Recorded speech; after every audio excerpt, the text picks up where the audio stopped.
66쪽은 여기서는 이제 앞에 어떤 내용에 대해서 했냐면 우리가 시에서는 말하는 사람 시적 화자라고 하면 소설에서는 이제 서술자라고 하는데 서술자와 그리고 우리가 서술자가 어느 위치에서 보는 게 이제 시점이잖아요. 시점에 대한 개념 이제 했거든요. 그거에 대한 이제 적용 수능 대비 문제 한번 봐볼게. 자, 여기서는 주요섭의 사랑송님과 어머니라는 이제 이야기인데 이거는 이제 배경이 1930년대라고 보시면 돼요. 1930년대고 이때까지만 해도 약간 보수적인 가치관을 지니고 있어서 우리가 여성이 이제 재혼하는 거에 대해서 안 좋은 시각을 가지고 있다라고 보면 돼. 그래서 전체적으로 이제 스토리가 이제 어머니와 딸 오키가 이제 살고 있는데 이제 사랑송님이 이제 이 집에 새들어 살기 시작해요. 그래가지고 이 사랑송님과 어머니가 좋은 감정을 가지고 있는데 사회적인 이제 시선 때문에 둘이 이루어지지 않는 이야기라고 생각하면 돼. 그래서 여기서는 시점이 중요한데 누구 시점에서 보이냐면 오키 시점에서 보거든요. 그러니까 주인공이 사랑송님과 어머니야. 그래서 시점은 이제 결과적으로 보면은 1인칭 관찰자 시점이라고 보시면 돼요. 1인칭 관찰자 시점이고 특히 시점 문제 나올 때 잘 나오는 이제 작품이라고 생각하시면 돼요. 특히 오키가 어린아이거든요. 오키가 6살 어린아이인데 이 6살 애가 이 어른들의 세계를 잘 모르잖아. 그치? 그것을 이제 관찰하면서 엄마는 왜 저럴까? 사랑손님은 그러니까 삼촌은 왜 저럴까? 이런 이제 아저씨는 왜 저럴까? 이런 얘기를 해. 그래서 약간 어른들의 약간 통속적인 약간 생활을 그 사랑 이야기를 조금 순수하게 그린 효과가 있다라고 보시면 돼. 이게 이제 서술자의 효과고 또는 오키는 아직 어리잖아. 어려서 다 알지 못해요. 그게 이제 어린 서술자의 한계가 있는데 어느 부분에서 나오는지 한번 봐볼게. 위에 본문 잠깐 보면은 나 나오죠? 1인칭인 거지, 그치? 나는 6살 난 여자아이로 과부인 어머니와 중학교에 다니는 외삼촌과 함께 살고 있습니다. 어느 날 큰 외삼촌의 소개로 사랑채 아버지인 친구가 그러니까는 말 그대로 그게 사랑손님인 거지 아저씨인 거지 하숙을 들어오게 된 거야. 나는 우리 어머니가 꽃을 사랑하는 줄 잘 압니다. 그래서 1인칭이고요. 그리고 어머니가 주인공이니까 이제 관찰자 시점이라고. 그래서 그 꽃을 갖다 드리면 어머니의 몹시 기뻐하려니 생각했다라는 거죠. 그래서 나는 도로 유치원 방 안으로 들어갔습니다. 마침 방 안에는 아무도 없었습니다. 선생님도 잠깐 어디를 가셨는지 보이지 않았습니다. 그래, 나는 그 꽃을 두억에 얼른 빼들고 다림질을 쳐 나왔죠. 집에 오니 어머니는 문간에 기다리고 있다가 나를 안고 들어갔습니다. 그 꽃은 어디서 났니 퍽 걷구나 하고 어머니가 말씀하셨습니다. 그러나 갑자기 말문이 막혔습니다. 이걸 엄마 드리려고 유치원에서 가져왔어 라고 말하기에는 부끄러운 생각이 들었대. 그래서 자기 이제 약간 잘못을 이제 덮으려고 뭐라 하냐면 이거 저 사랑 아저씨가 엄마 갖다 주고 줘 라고 거짓말하게 된 거예요. 그런 거짓말이 어디서 그게 툭 튀어나온지 나도 모르지요. 꽃을 들고 냄새를 맡고 있던 어머니는 내 말이 끝나기 무섭게 몹시 놀란 사람처럼 화다닥 하였습니다. 그리고는 금시에 어머니 얼굴이 그 꽃보다 더 빨갛게 됐다라는 거죠.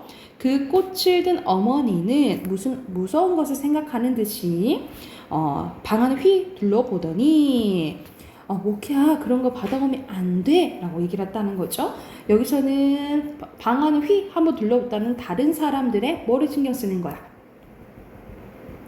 다른 사람들의 시선을 신경 쓰는 거죠. 여기서는 시선을 신경 쓰는 부분이 알 수 있고 이때 당시에 약간 이제 보수적인 가치관이 드러난다라고 보면 되겠죠.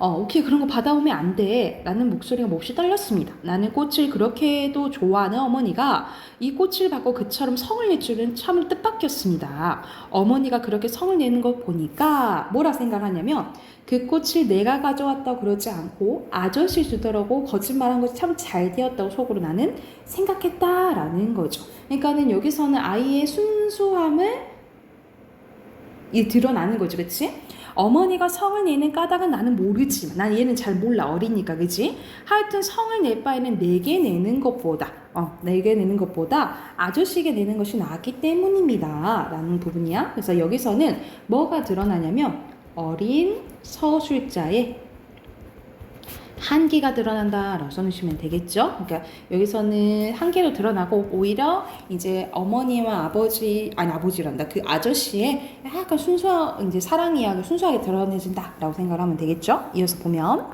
한참 있더니 어머니는 나를 방 안으로 데리고 들어와. 오키야, 너 이 꽃 얘기 아무 보고도 하지 말아라 하고 타일렀대. 나는 대답하면서 고개를 여러 번 까닥까닥 했습니다. 어머니가 그 꽃을 곧 내버릴 줄 나는 생각을 했다라는 거야. 나는 내버리지 않고 꽃병 꽂아서 풍금 위에 올려두었습니다. 아마 퍽 여러 밤 자도록 그 꽃은 거기 놓여 있어서 마지막에 시들었습니다. 꽃이 다시 들자 어머니는 가위로 그 대를 잘라버리고 꽃 많은 찬송과 갈피에 곱게 끼워두었다. 그 아저씨가 준 꽃인지 알고 이제 소중히 간직한 거잖아요. 그쵸? 그래서 여기서 이 꽃을 통해서도 어머니의 아저씨에 대한 호감을 할 수 있다라고 보면 되겠죠.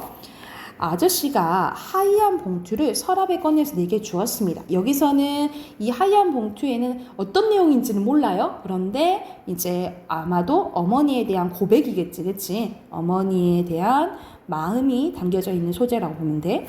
오키, 이거 갖다가 엄마 드리고 지난달 밥 같이라고. 응? 나는 그 봉투를 어머니에게 드렸습니다. 어머니 그 봉투를 받아들자 갑자기 얼굴이 파랗게 질렸대. 그 전날 달밤에 말을 앉았을 때보다 더 새하얗다고 생각이 되었습니다. 어머니는 그 봉투를 들고 어쩔 줄을 모르는 듯이 초조한 빛이 나타났습니다. 나는 그거 지나간 달 밥값이래 하고 말을 하니까 어머니 갑자기 잠자다 깨는 사람처럼 응 하고 놀라더니 또 금시의 백지장같이 새하얗던 얼굴이 발갛게 물들었습니다. 봉투 속으로 들어갔던 어머니의 파들파들 떨리는 손가락이 지전 몇 장, 지전 이런 걸 통해서도 시대적 배경을 할 수가 있겠죠. 그렇죠? 우리는 이제 화폐 쓰잖아요. 그렇죠? 지전 시대적 배경을 할 수가 있고 어머니는 입술에 약간 웃음을 띠면서 하고 한숨을 내셨대. 그러나 그것도 잠시 나는 어머니는 무엇을 논란 타더니 금시의 얼굴이 새하얘지고 입술이 파르르 털렸습니다. 어머니의 손을 바라보니 거기는 지점 몇 장 외에도 네모로 접은 하얀 종이가 한 장 잡혀져 있는 것이었다라는 거죠. 그러니까 이게 편지겠지, 그치? 어머니는 한참 망설이는 모양이었습니다. 그러나 무슨 결심을 한 듯이 입술을 악물고 그 종이를 차근차근히 펴들고 그 안에 쓰인 글을 읽었습니다. 나는 그 안에 무슨 글이 쓰여 있는지 알 도리가 없었으나 어머니는 그 일을 읽으면서 금시 얼굴이 파랬다 발겠다 했고 그 종이를 든 손은 이제 바들바들이 아니라 와들와들 떨려 그 종이가 부석부석 소리를 내게 되었습니다. 결국 어머니는 이 아저씨의 마음을 거절하게 되죠. 거절하게 돼서 아저씨가 이제 떠나게 되는데 마지막에 이제 달걀을 안 산다고요. 우리 이제 달걀 먹는 사람 없어요라고 해. 그래서 마지막에 이제 오키가 엄마 이상하다. 나 달걀 좋아하는데 왜 달걀 먹는 사람 없다고 하지? 이런 식으로 끝까지 이 두 사람의 마음 모르는 장면이 나와요. 그래서 해당하는 문제 1번부터 4번까지 있잖아요. 1번 선생님이랑 같이 했고, 그지? 2번부터 이제 4번까지 한번 문제 풀어보게요. 문제 풀고 바로 답 확인해 볼게.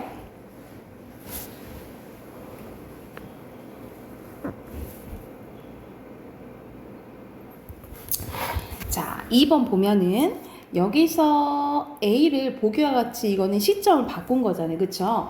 그녀 이렇게 나오잖아. 그러면 3인칭인 거지. 그치? 3인칭이고 보면은 성을 내릴 줄 몰랐다. 심리가 다 나오죠. 그럼 이거는 뭐로 바꾼 거야? 전지적 작가 시점으로 바꾼 거지. 그치? 그 전지적 작가 시점의 특징은 뭐예요? 모든 인물들의 심리를 아는 거죠. 그럼 관련된 건 5번이 되겠지. 그치? 그리고 3번에 하얀 봉투고 하얀 봉투가 그 역할을 하죠. 마음을 전하는 소재. 그리고 4번 보기 한번 봐볼게. 이때 당시 선생님이 1930년대라 했잖아요. 그치? 이때는 법적으로는 과부가 결혼한 것이 문제가 없었지만 과거로부터 내려온 사회적인 분위기는 그렇지 않았다는 거죠. 그래서 손가락질을 했다 이 말이야. 그래서 여기서는 윗글의 서술자를 어린아이로 설정한 것은 선생님이 얘기했잖아. 자칫 약간 통속적이고 좀 어른들의 사랑을 조금 이렇게 약간 속하게 좀 처숙하게 표현될 수도 있는 것을 순수하게 드러낸다고? 그럼 그렇게 적으면 되겠죠. 자칫 통속적으로 보일 수 있는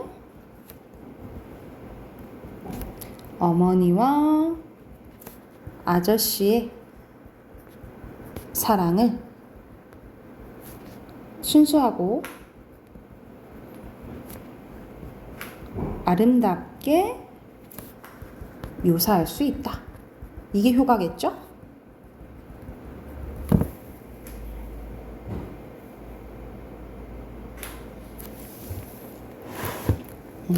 그래서 이 서술자가 되게 중요하다라고 보는데 이게 서술자가 5키로 설정한 이유라고 생각하시는데요. 두 번째 이어서 작품 가볼게. 넘겨서 68쪽 보면은 68쪽에는 김정한의 어떤 유서라는 작품이 있거든요. 항상 시나 소설이나 우리가 이제 모의고사 풀면은 이렇게 문제에 보기가 나와요. 그래서 작품 읽기 전에 이 보기를 읽고 문제를 본문을 보면 좀 쉽다라고 생각하면 돼. 본문 보면 이게 배경은 1970년대 나와요. 1970년대 국가 발전의 명목으로 권력자들에게 토지를 침탈당하는 농민들의 현실을 보여줍니다. 그러면 힘겨운 농민들의 모습이 나오겠지, 그치? 이 과정에서 가해자와 피의자의 갈등이 나타나는데 여기에는 가해자 편에 서 있는 중간자가 개입되어 있습니다. 또한 권력에 휘두르는 폭력 앞에서 농민들은 다양한 양상을 보여주는데 무기력한 태도로 방관을 하거나 아니면 세대 간의 갈등을 일으키며 분열하는 파편을 막 하나가 되지 않고 이렇게 막 조각조각 낸 모습을 보여준다라고 보면 되겠죠? 그러면은 어떤 내용인지 또 앞에 봐볼게. 자, 송노인도 그 중에 한 사람이었는데 어떤 사람이었냐면 이 환지, 그 땅을 바꾸는 이런 제도 이런 것들이 있었는데 그걸 통해서 손해를 본 사람이 이 송노인도 그 중에 한 사람이었다는 거야.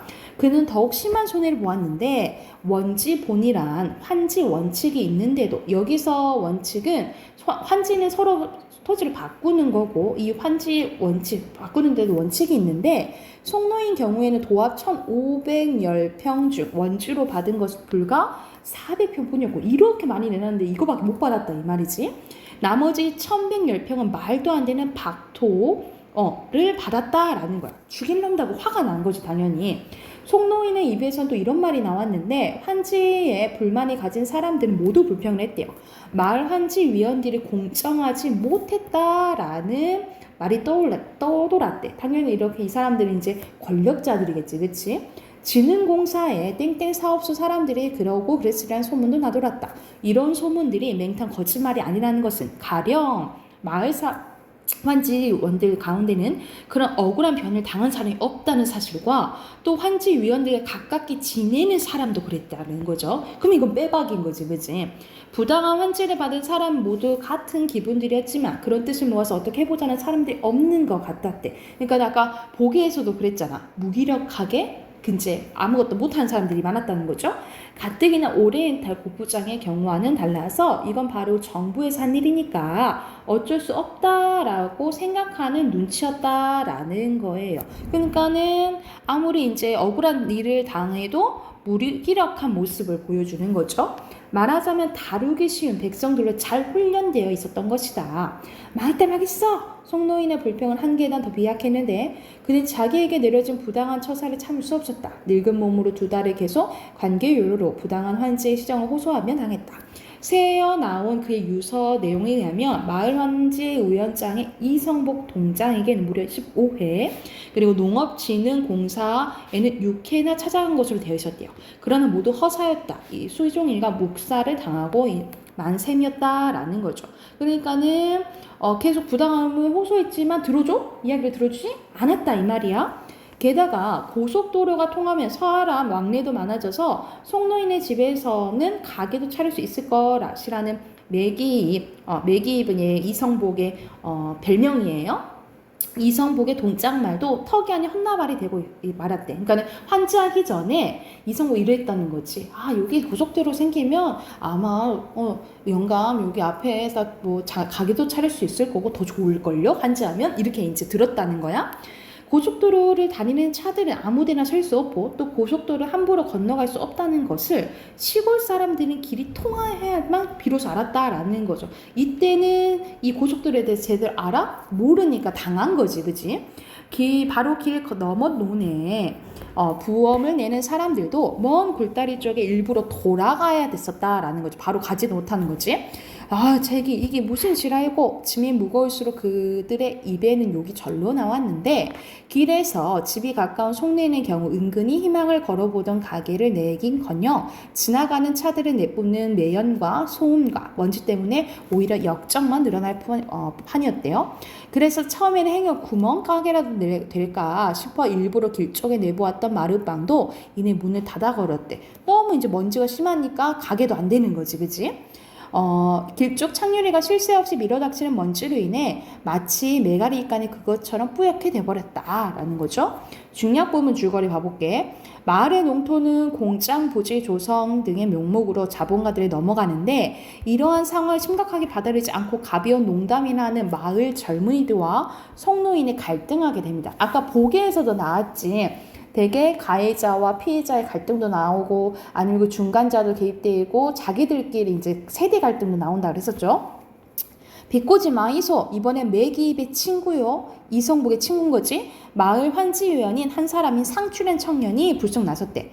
영감님이 젊었을 무슨 대단한 일을 했다고 툭하면 젊었을 텐 하고 나서는 끼요 하면서는 라떼 지금 말하는 라떼 얘기하는 거야? 이렇게 얘기하는 거지. 농민조합에 들어가서 경찰서 때리부수는 일에 가담했던 것밖에 더 있어. 청년회장까지 겸하고 있는 만큼 비교적 머리가 영리하고 옛날도 제법 알고 있는 편인 이 상출한 사람이 안다는 놈이 그러니 송영감은 더 화가 났대. 그래 농민조합에 가담한 게 그렇게 나쁜 일이가. 농민조합은 빨갱이 아니에요? 그 사회주의 아니에요? 라고 이제 얘가 얘기해버린 거야.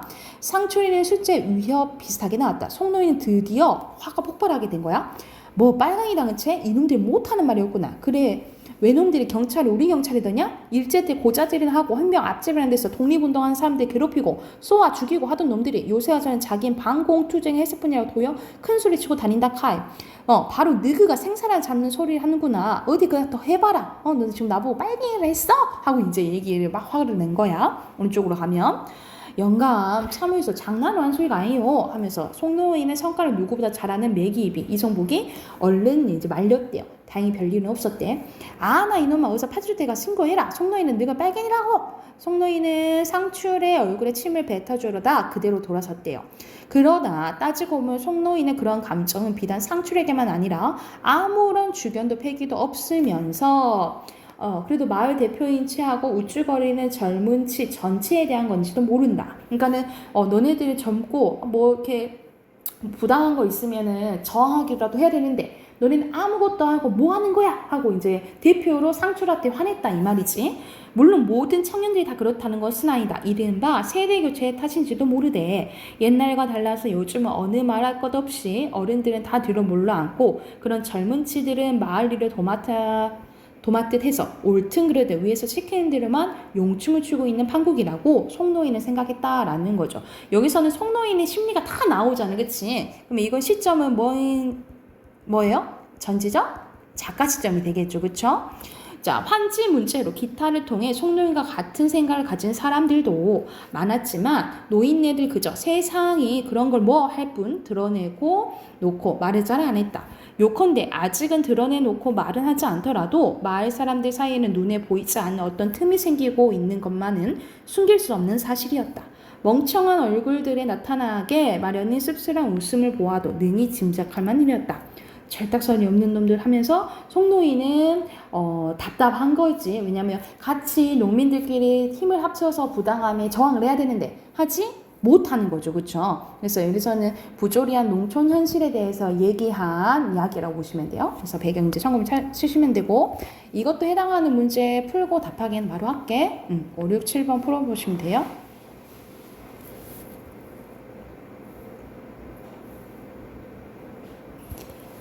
자, 여기서는 5번에 적절한 것은 이건 전체 작가 시점이라 했잖아요. 그쵸? 그러면 5번이 되겠지. 되는 거. 그리고 6번에 알맞지 않은 거 몇 번 했어요? 4번이고 그리고 7번에 아닌 거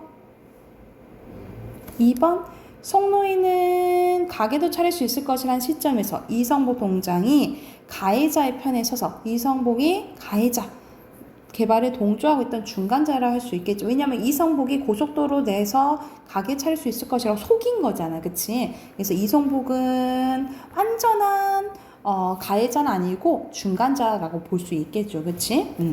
알맞지 않은 것은 여기서는 3번인데 3번 때 어디가 틀린지 봐보자. 먼 굴다리 쪽으로 일부러 돌아가는 모습을 통해서 이 돌아가는 것은 왜 돌아가는 거야? 고속도로가 있으니까 바로 너 돌아가야 된다 이 말이잖아. 그치? 이거는 뭐 세대 갈등 일으키는 거야? 전혀 내용 없잖아. 그치? 관련 전혀 없고요. 그래서 3번이 잘못됐다 라고 보시면 돼요. 이해가 됐을까요? 그러면 우리 또 문학은 여기까지 하고 비문학 봐볼게요. 비문학.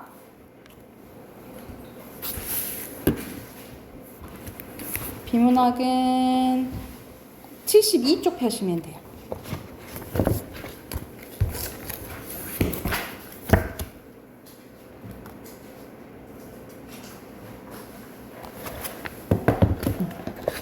자, 72쪽.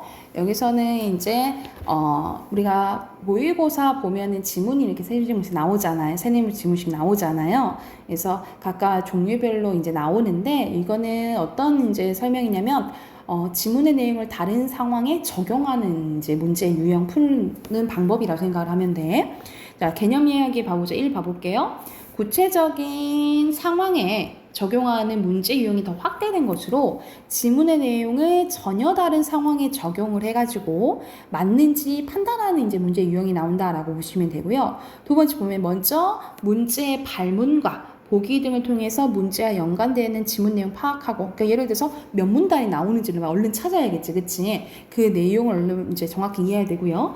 이해한 지문 내용을 바탕으로 보기 등으로 제시된 다른 상황 내용을 분석해서 지문에서 다루고 있는 대상과의 공통점과 차이점을 얼른 찾아야겠죠. 그래서 얼른 대응시켜보고 적절성을 판단해야 된다라고 보시면 돼요. 그래서 어떤 문제 유형에 이거는 적용하는 문제네 라고 보면 그거에 해당되는 지문은 당연히 처음부터 끝까지 봐야 되겠지만 더 관련된 문단은 더 정확히 읽어야 되겠죠. 그쵸? 그걸 이제 신속 정확하게 읽어야 되는데 한번 예시 한번 봐볼게.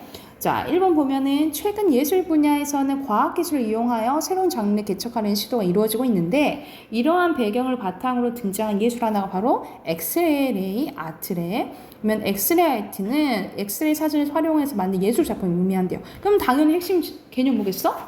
엑스레이 아트가 되겠죠. 그쵸?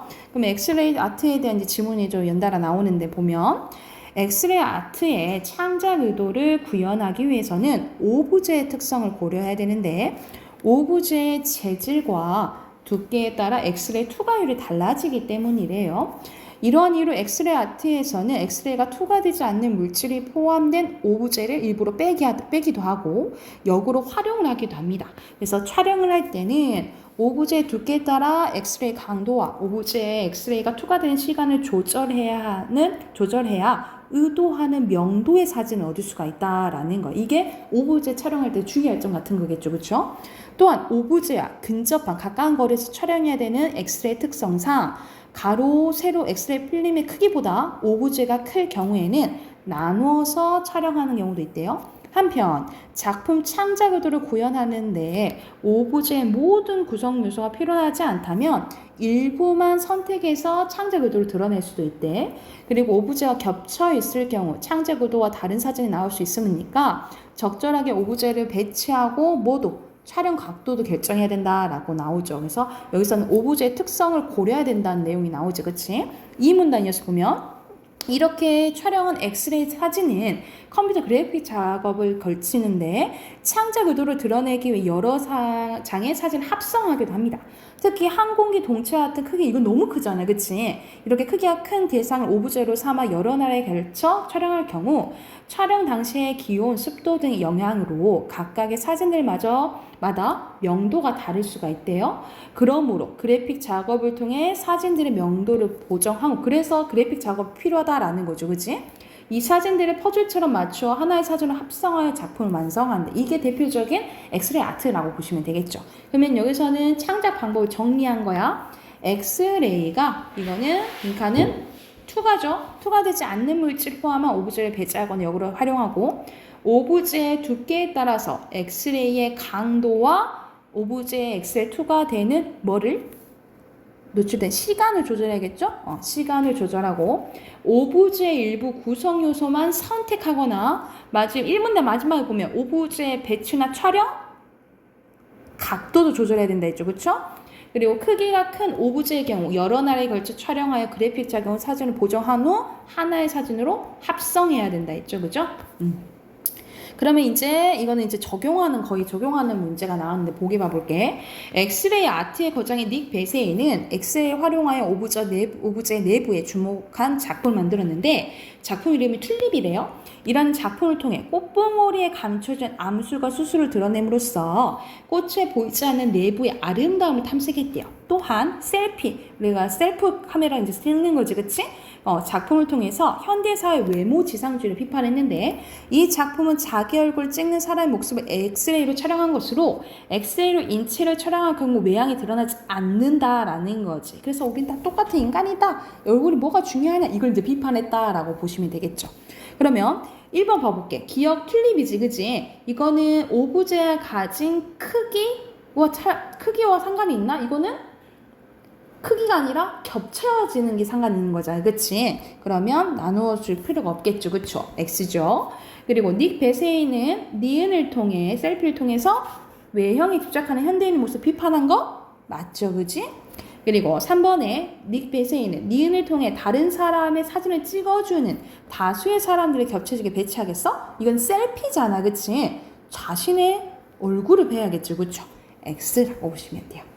이런 식으로 본문 읽고 다른 사람이 바로 적용하는 문제가 뒤에 연달아 나와요. 그래서 74쪽부터 77쪽까지 지금 문제 쭉 풀고 답 확인해 볼게. 알겠죠?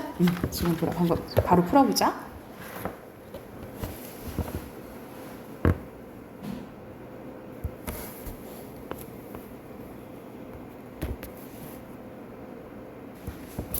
(74쪽부터) 답 확인해 볼게요.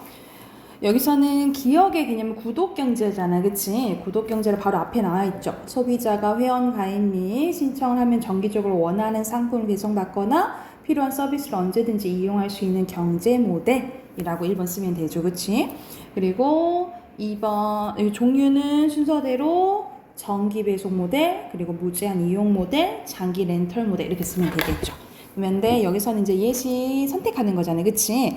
매월 일정 금액 해서 이거는 정수기를 렌탈하는 거잖아. 그쵸? 이거고, 그리고 이거는 식재료를 갖다 주니까 정기 배송이 되겠죠. 그죠? 이건 구독료를 내는 거니까 무제한. 이것도 무제한이죠. 그쵸? 그리고 이거는 빌리는 거네? 렌탈이고, 이거는 갖다 주겠죠. A가 되겠네. 그죠? 그리고 옆으로 가서 이것도 답 확인해보면 각각 자본금, 수권 주식 총수, 그리고 수권 자본금, 주식 인수에 대한 개념수라는 거네. 그치? 자본금에 대한 개념은 여기 있죠. 이 문단에 회사 설립의 기초가 되는 것으로 주식 발행을 통해 조성되는 거다. 이렇게 쓰시면 되고, 수권 주식 총수에 대한 것은 그 다다음줄이죠. 회사가 발행할 주식 총수 이렇게 쓰면 되고요. 그리고 수권 자본금은 바로 그 다음에 나와 있지. 이거는 자본금의 최대 한도 이렇게 쓰시면 돼요. 그리고 주식 인수는 여기서 보면은 출자자가 누구로 하는지, 그 출자 인수하려는 주식이 몇 주인지 확정하는 거 이렇게 쓰시면 되겠죠. 그러면은 이 내용을 봤을 때 이건 거의 적용하는 문제잖아. 보기로 나오잖아요. 그러면 여기서는 주식 총수는 1만 주고 주식의 1주 금액은 5,000원이고 그리고 5,000주의 주식을 발행하기로 했대. 그러면 여기서는 수권 자본금은 5천만 원 곱하면 5천만 원 맞잖아요. 그치? 맞고. 그리고 주식 1주를 발행하는 것으로 정관을 수정한다면 주식회사는 불가능해요.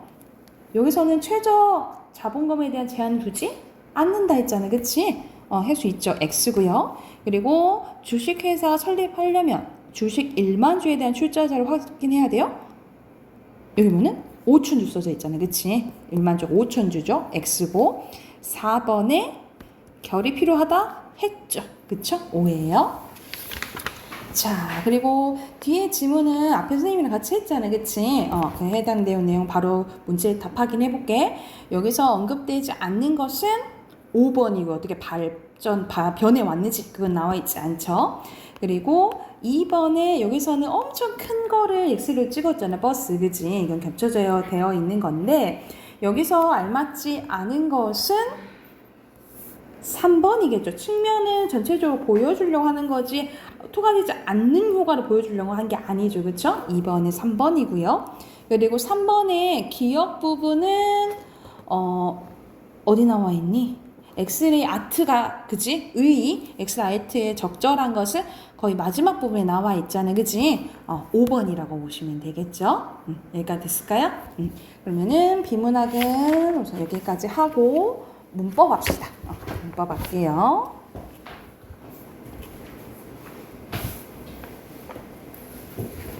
문법은 지금 어디 부분 하냐면요. 오늘 61쪽. 61쪽 원래 품사 할 차례인데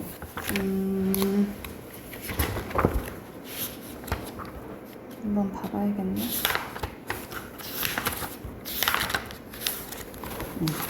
60쪽 이어서 그냥 해야겠다. 우리 품사는 대표적으로 거의 문법 기본이잖아요. 그치? 이거는 선생님이 전체적으로 아는 부분이니까 조금 유념적으로 봐야 될 부분만 보고 조금 넘어갈게요. 그래서 우리 품사는 당연히 개념 알고 있어야겠지. 단어들을 문법적인 성질을 공통된 모아둔 갈래. 그러니까 단어가 엄청 많은데 우린 단어가 엄청 많잖아. 이 단어를 일정한 형태에 따라 일정한 기준에 따라서 나눈 갈래를 품사라고 보시면 돼요. 그 기준이 뭐야? 형태, 기능, 의미지, 그치? 그래서 전체 형태로 나눴을 때 불변어, 가변어 두 가지로, 기능으로 봤을 때 체언, 수식어, 동료, 관계어, 용어 5가지, 의미로 봤을 때 우리가 알고 있는 구품사잖아요. 그죠? 자, 이 우리가 구품사에 대해서는 중학교 때 다 배우는데 더 고등 과정에서는 더 자세히 나온다라고 생각을 하면 돼. 그래서 자, 먼저 명사 봐볼게. 우리가 명사부터 보면은 이것도 중등 과정 때 나와요. 사용 범위에 따라서 고유명사, 보통명사. 그러니까 유일하게 하나 있으면 고유명사라고 부르는 거죠. 뭐 예를 들어서 이거는 스마트폰 이런 것은 보통명사라고 보면 되겠지, 그치? 책 이런 것들. 그리고 혼자 쓸 수 있으면 자리명사, 혼자 쓸 수 없으면 의존명사겠지, 그치? 그래서 대표적인 게 겉따름, 수, 채. 그래서 대표적으로 뭐 할 수 있다 했을 때 수 있다 이렇게 안 쓰이잖아요, 그치? 앞에 수식하는 말이 있어야 되는 거죠. 이 의존명사라고 보시면 되고, 넘겨서 이제 대명사 보면은 대명사는 크게 인칭 대명사와 지식 대명사가 있다라고 보면 되는데, 인칭에는 당연히 1인칭, 2인칭, 3인칭이 있겠죠? 근데 이 3인칭에 세 가지가 있어. 이걸 잘 봐야 돼. 제기칭과 제기칭 대명사, 그리고 미지칭은 가리키는 게 없는 거라고 보면 돼. 그리고 부정칭은 아예 모르는 거 이렇게 생각하면 되는데, 옆에 대한 개념 봐볼게. 왼쪽에 보면은 제기칭은 다시 한번, 제기칭은 앞에 나온 3인칭 주어를 다시 얘기할 때, 그래서 보통 제기대명사라고 하고요. 자, 미지칭이랑 부정칭을 잘 구별해야 돼. 미지칭은 모르는 사람을 지칭할 때예요. 그러니까 너 누구야? 이렇게 불러서 볼 때 있잖아. 모르는 사람을 지칭할 때 미지칭이라고 하고요. 아무도 정해지지 않는 사람 할 때 부정칭이라고 해요. 이거 누가 먹어도 돼? 누구나 먹어도 돼? 했을 때 있잖아. 이런 식으로 정해지지 않은 사람은 부정칭, 모르는 거는 미지칭 이렇게 생각을 하시면 되겠죠. 그래서 여기서는 제기칭, 미지칭, 부정칭 이거 이제 구별하시면 되고, 그리고 지시는 이그저 생각하면 되겠죠. 이그저 생각하면 되고, 수사 가볼게요. 수사는 수량이나 순서 나타내니까 양나태면 양수사, 순서 나타내면 서수사잖아. 근데 우리가 숫자 나온다 해서 다 수사나? 그거는 아니죠.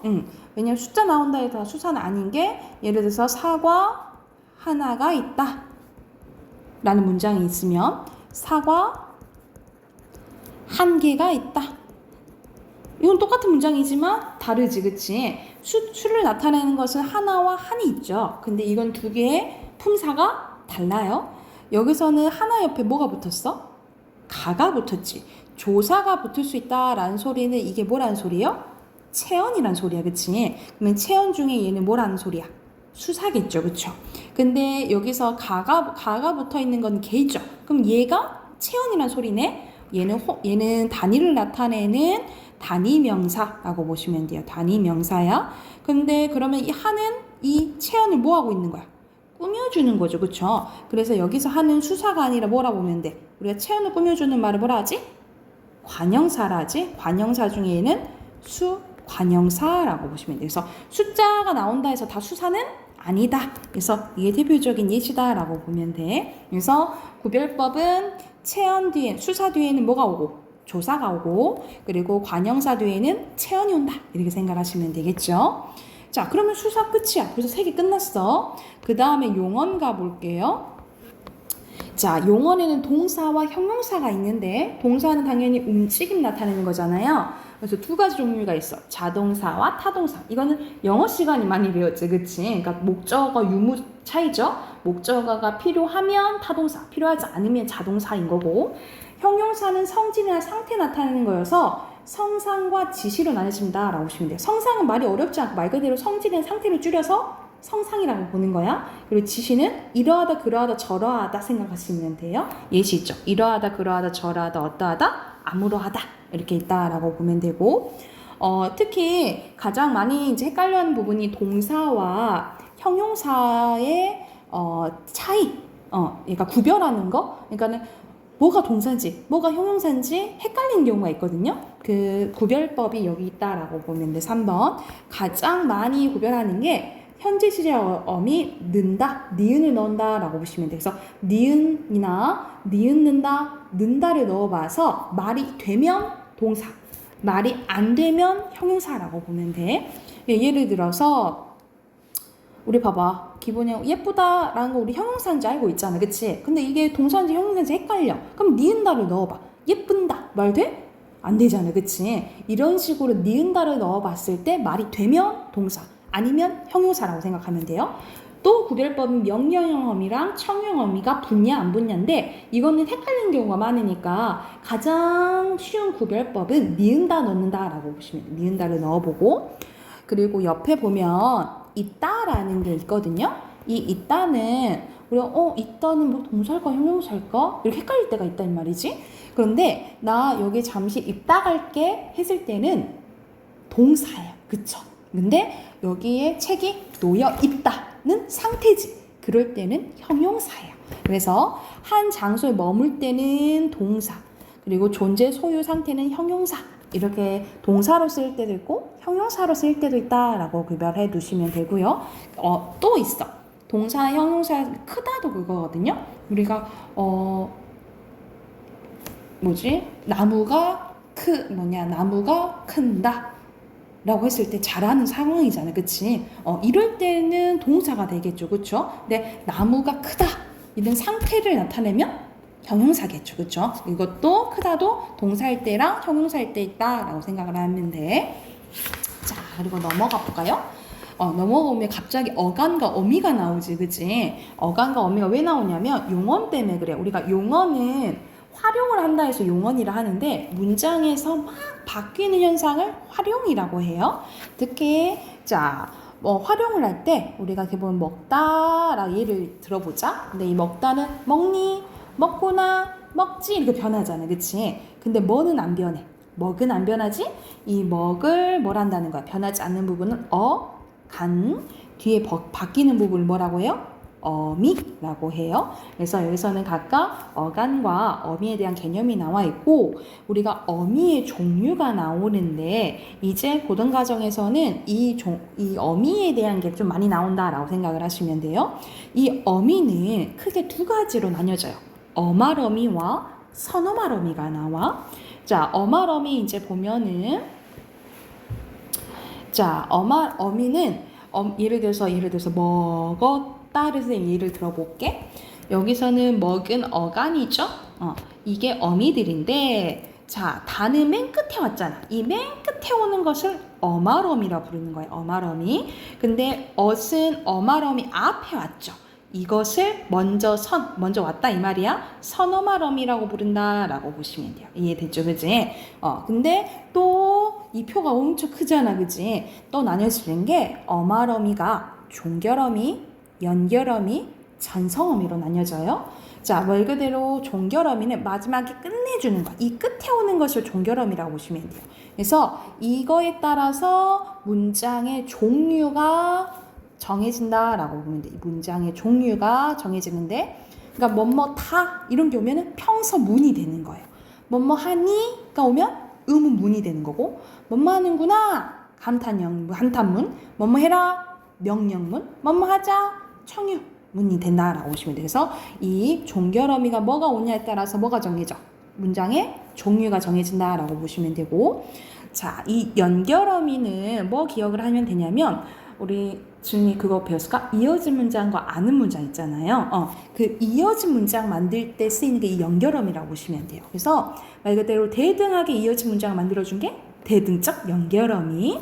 그래서 대표적인 나열, 선택, 대조가 있는 거죠.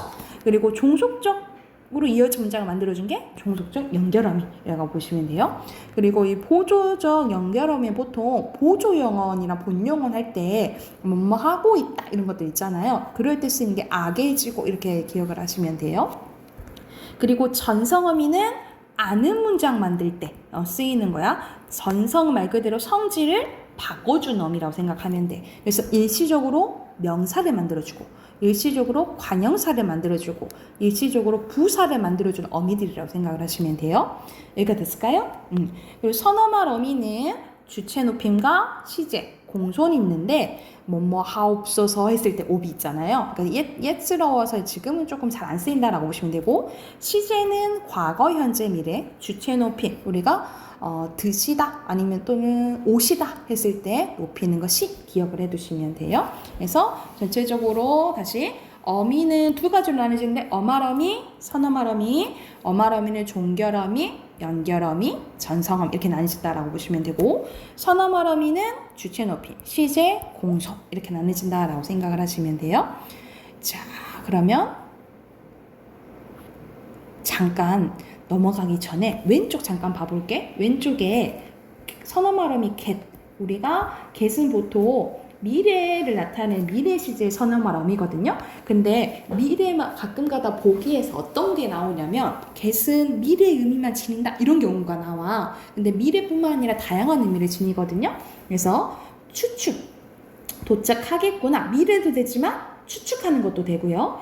나는 시인이 되겠다 의지를 드러내고요. 어떻게 다 하겠니? 가능성과 능력. 그리고 들어가 되게 좋겠습니까? 우리가 돌려 말할 때 있잖아요. 완곡하게 말하는 태도.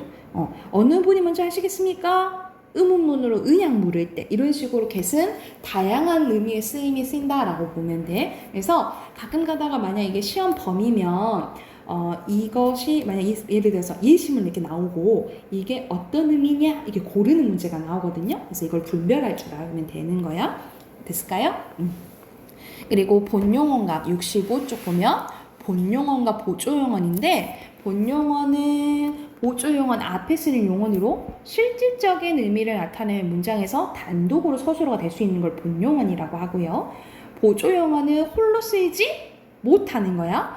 반드시 본용어 뒤에 붙어서 의미를 더해주는 용어이라고 보시면 돼요. 그래서 아까 전에 뭐 얘기했잖아.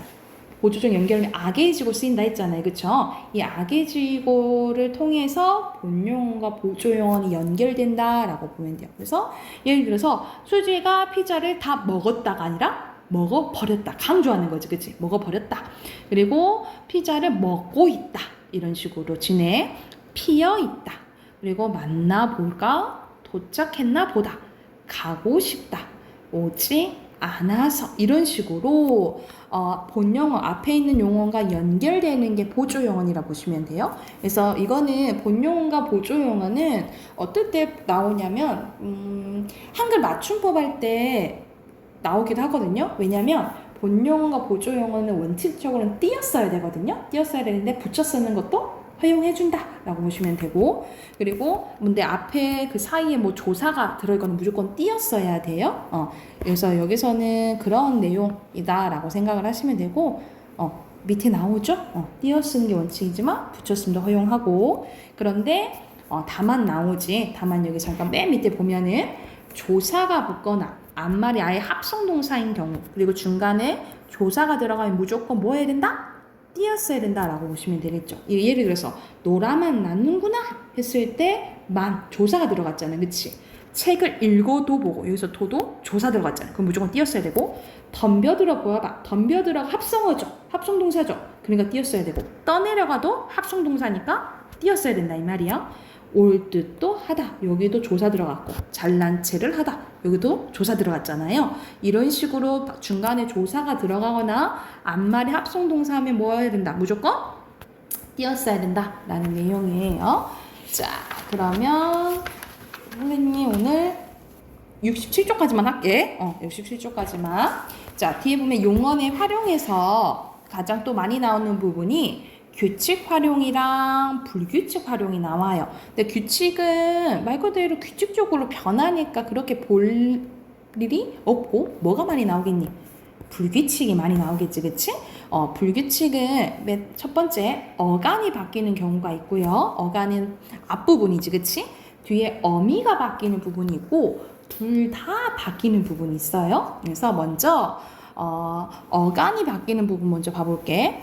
자, 기본형이 이제 묻다인데 어가 붙으면 물어 디귿이 리을로 바뀌어버리지, 그치?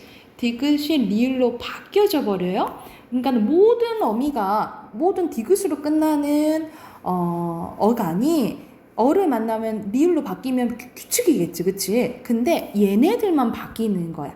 얘네들만 이제 봐봐. 예를 들어서 도든 도라 이렇게 안 변하잖아, 그치? 얘네들만 예외적으로 변하기 때문에 불규칙으로 보는 거예요.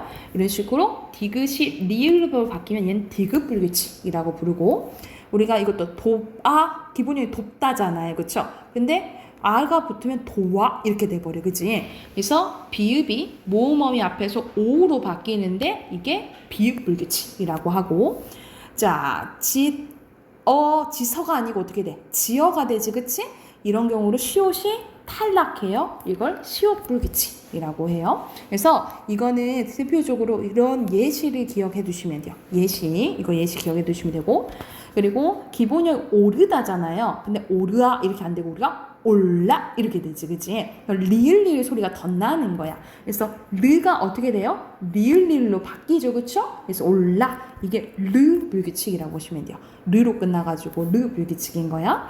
그리고 이거는 푸다 하나만 그러는데 우리가 푸어가 안 되고 우가 탈락해서 퍼 이렇게 돼요, 그쵸? 그래서 우가 탈락하게 되는데 이게 우 불규칙이라고 보는데 자, 이거는 뭐가 바뀌는 거야? 앞부분 어간이 바뀌는 거야. 어간이 바뀌는 거 순서대로 뭐 디귿, 비읍, 시옷, 르, 우. 이 불규칙이라 생각하면 되고 자, 오른쪽 보면은 어미가 바뀌는 건 크게 두 가지가 있네요. 여 불규칙이 있는데 우리가 눈동 하가 안 되고 갑자기 여가 돼버려, 그치? 그래서 하 뒤에 아가 여로 바뀌는 걸 여 불규칙이라고. 이건 뒤에가 바뀌는 거야. 그리고 이르러는 이건 도착하다는 의미예요. 이르어가 안 되고 이르러가 되잖아요, 그쵸? 이건 어가 르로 끝난 용어에서 어가 러로 바뀌어요. 그래서 러 불규칙이라고 해. 이건 뒷부분이 바뀌는 거야. 그래서 뒷부분 어미가 바뀌는 건 두 가지밖에 없어요. 여 불규칙, 러 불규칙. 얘가 됐나요? 그리고 어간과 어미가 모두 바뀌는 것은 히읗 불규칙밖에 없어요. 기본적으로 파라타잖아요. 근데 파라가 아니고 뭐 갑자기 어떻게 돼? 파리가 돼버려, 그치? 그러면은 이 히읗이랑 다 바뀌어버리는 거잖아, 뒤에랑. 그래서 이건 두 개 다 바뀌는 거라 생각하면 돼. 그래서 뭐 얘기대로 빨갛다도 똑같지. 빨가 아니고 어떻게 돼? 개가 이렇게 돼버리지, 그치? 여기랑 뒤가 다 바뀌어버리는 거예요. 이게 어간과 어미 모두 바뀌는 히읗 불규칙이라고 보시면 됩니다. 그래서 이건 두 개 다 바뀌는 건 유일하게 히읗밖에 없다라고 생각을 하면 돼. 여기까지 됐을까요?